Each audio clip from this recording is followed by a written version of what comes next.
My name is Priyanka. I'm from Voorhees, New Jersey, and I was diagnosed with celiac 14 years ago.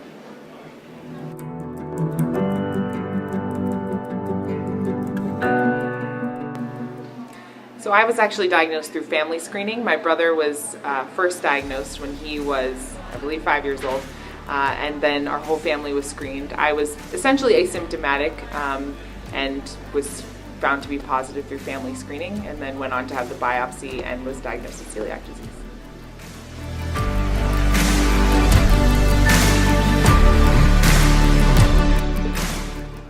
So the single biggest struggle I think with having celiac disease is definitely eating out. I think that's probably a common thing most people say, but it's more due to the fact that, in our society, eating is such a social activity.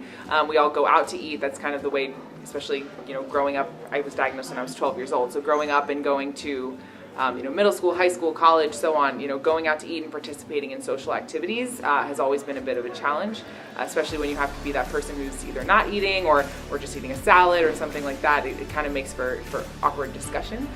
So I think that's been a big challenge for me personally throughout the past 14 years.